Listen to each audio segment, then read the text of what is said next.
Bonjour à tous. Dans cette vidéo, nous allons nous intéresser à l'écriture formelle en génétique.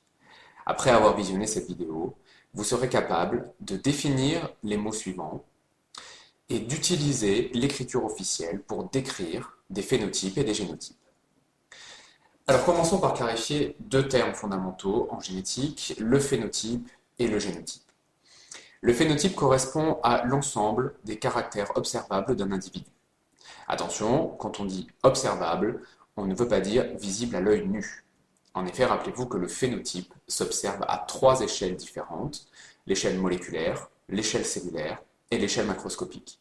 Les deux premiers niveaux ne sont évidemment pas visibles à l'œil nu. Le génotype, lui, correspond à l'ensemble des gènes d'un individu, sachant qu'un gène est une portion d'ADN qui code pour un caractère du phénotype. Alors on dit qu'un gène s'exprime lorsqu'il aboutit à la production d'une protéine fonctionnelle.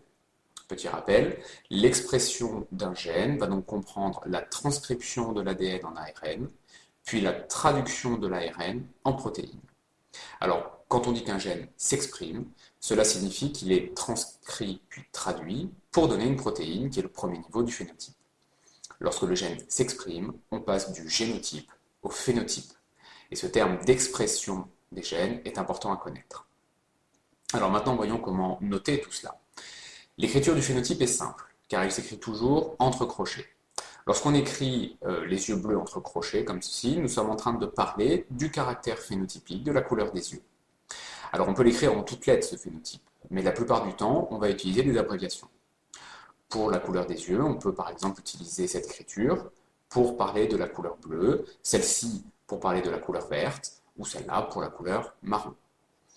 Alors, il faut savoir qu'en génétique, les caractères ont souvent été identifiés à partir de mutants. Et les lettres qu'on utilise pour les abréviations, ce sont la plupart du temps les initiales des mutations correspondantes. Et pour différencier le gène normal, non muté, on met un plus après le nom de la mutation. Par exemple, chez la drosophile, qui est la mouche du vinaigre, on connaît un mutant avec des ailes dites vestigiales, c'est-à-dire quasiment absentes.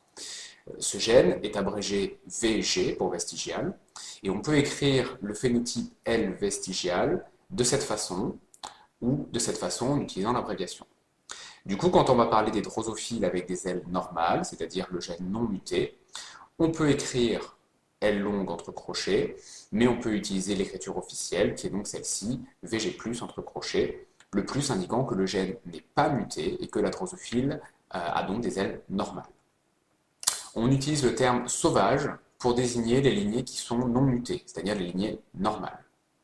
Autre exemple, chez la drosophile, les mutants white ont des yeux blancs au lieu de les avoir rouges. On note donc le phénotype des lignées mutantes W entre crochets et le phénotype des lignées sauvages aux yeux rouges W+. Concernant le génotype, c'est un petit peu plus compliqué car il ne faut pas oublier que pour chaque gène, nous avons deux versions qui peuvent être les mêmes ou qui peuvent être différentes. Les versions des gènes sont appelées allèles. Et pour chaque gène, nous avons reçu un allèle de notre mère et un allèle de notre père. Si pour un gène donné, les deux allèles que nous avons reçus sont identiques, on dit que l'individu est homozygote pour ce gène. Si les deux allèles sont différents, on va dire qu'il est hétérozygote pour ce gène. Alors comment noter tout ça? Eh bien, déjà le génotype, lui, s'écrit toujours entre parenthèses pour le différencier du génotype.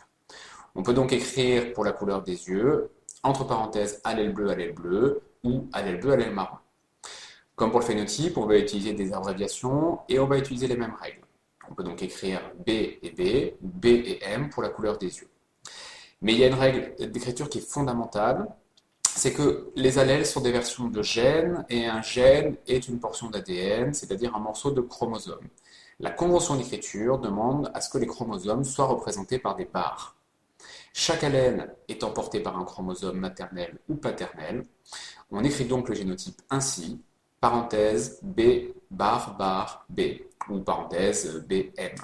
Et dans cette écriture, les barres représentent les chromosomes.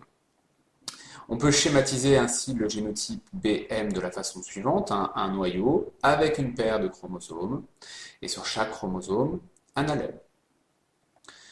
Attention toutefois, rappelez-vous que les allèles peuvent ne pas s'exprimer, c'est-à-dire ne pas donner de protéines fonctionnelles. On dit d'un allèle qui ne s'exprime pas par rapport à un autre qu'il est récessif, et un allèle qui s'exprime en revanche par rapport à un autre est dit dominant. Si on prend l'exemple des groupes sanguins, l'allèle O est récessif par rapport à l'allèle B.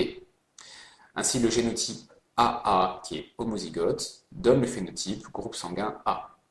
Le génotype AO, qui est hétérozygote, donne le phénotype groupe sanguin A.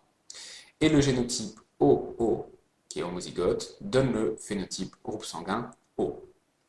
Enfin, dernière remarque de vocabulaire, les lignées d'individus homozygotes pour un caractère sont appelées lignées pures. Autrement dit, une lignée pure est entièrement constituée d'individus homozygotes pour un caractère.